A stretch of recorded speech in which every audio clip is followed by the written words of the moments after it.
welcome back. It's Necromunday once again. Before we get into this particular reveal, which as always looks solid, just teasing you a little bit there is going to be another live stream tonight at 8 PM GMT, which is whatever time that is for you where you live, where once again we're going to be building the Monster Baneblade for charity. I'm hoping to finish the build tonight, which might be a big ask, but we're going to go for it. We raised a massive £3,250 for Calm last stream. I'm not expecting the same thing again, but I am going to be upping the goal just a little bit to see if we can just get a bit more for charity in that stream tonight. So please do come and watch. If you can't contribute financially, that's totally fine. Just being there and being in the chat and just, joining in for what was a lot of fun, hopefully again, would mean a lot. So yeah, 8 PM GMT. Now let's get on with this, because this looks fun. This looks fun, alright? So, the mysterious Ty oh no. I hadn't really twigged the actual words at the top there. The mysterious Ty Onmyodo? Sure, that's definitely not correct. Coven is here to stalk the Underhive. The great and mysterious House Ty on Necromunda claims its ancestry from the Nihon Empire and the Dragon Isle of Ancient Terror. Good lord, that's some rich aristocratic blood right there, by the sounds of things. They claim it. I wonder if that's accurate.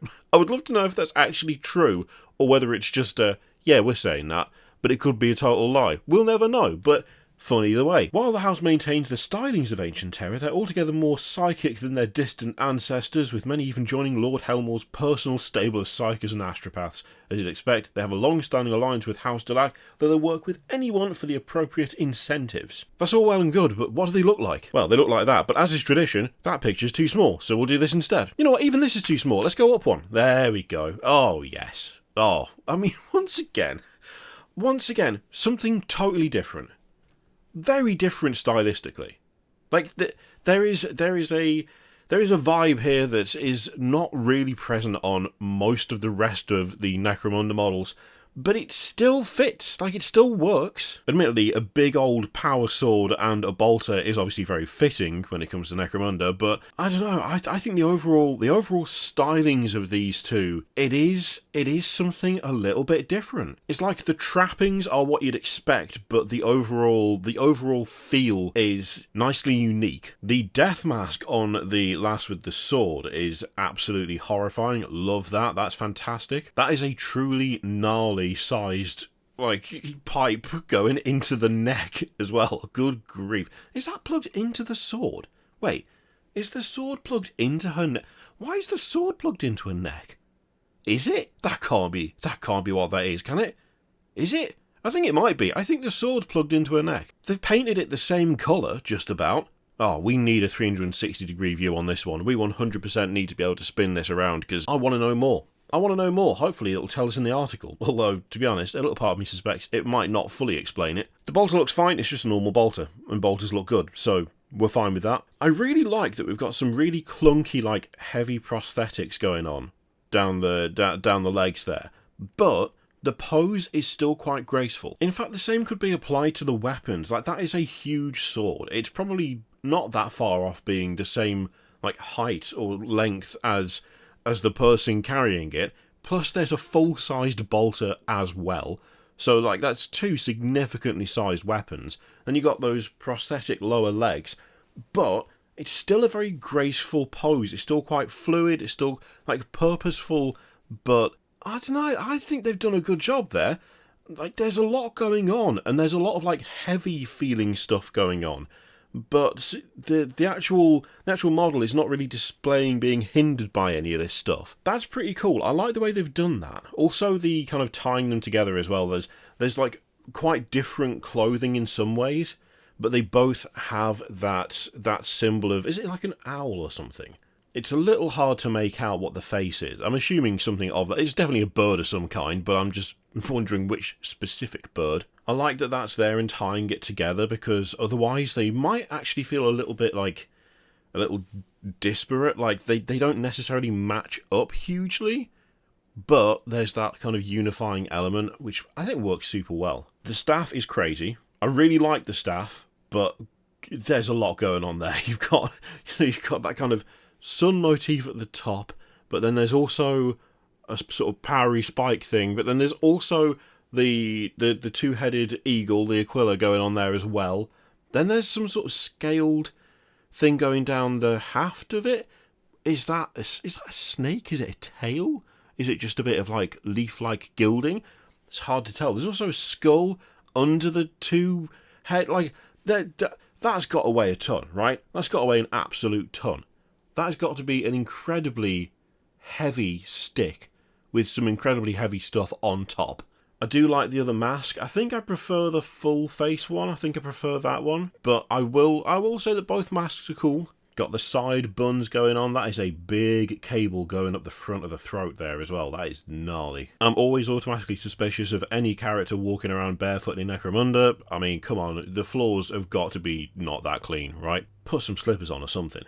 Can kind of see where the cables are going into some sort of like generator at the back, but I think there might also be a book at the front as well. And I can't tell whether that is like a fan in the hand or whether those are fingers and it's just a bunch of blades attached to the hand itself.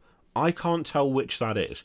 I suspect it might be a bunch of blades attached to the hand itself, but I could be wrong. I know what would be the cooler option, but, you know, it's whether they decided to go with that or not. Plus, we've got another servo skull, and frankly, servo skulls always welcome. Always happy to see a servo skull. I'm never sat there going, you know what, we didn't need the servo skull. No, we just need more. We need more servo skulls, just as a rule. Once again, they both look quality. Like, they just look good. Necromunda just knocking it out of the park every single week at the moment. So when the alliance is made and their own oblique conditions met, House Ty will dispatch an Onmyodo look, I just can't say it. Will dispatch a coven into the Underhive. That is some badass artwork. Love that. Always in twos and always a pairing of psyker and null. Oh, interesting. To keep the power in check. Does that imply that they don't trust the psykers in some ways? Like, sending a blank in with a psyker it's kind of rough for the psyker. Psykers do not have a good time around blanks. So, ooh, that's fun.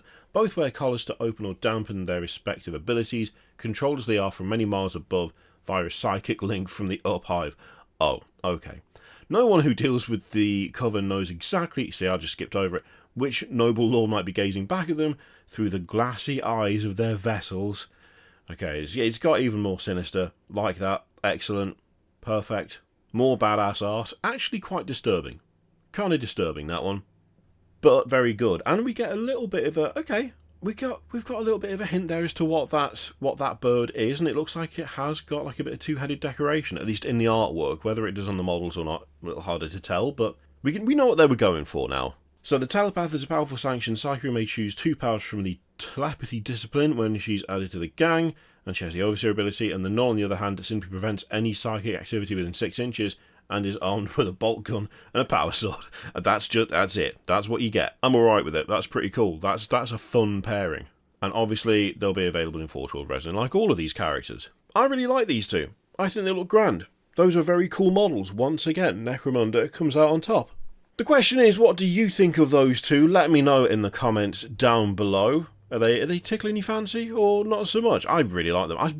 Overall, I just think Necromunda is just getting all the goods right now, and it makes me happy because it means we have nice new models to gawk at on a weekly basis, which is quite fun. Let me know what you think of those in the comments. As I've just said, feel free to drop in at 8 PM GMT tonight. It'll be lovely to see you, and if I don't, then I'll see you tomorrow for probably another video. Thank you very much for watching. I'll see you next time.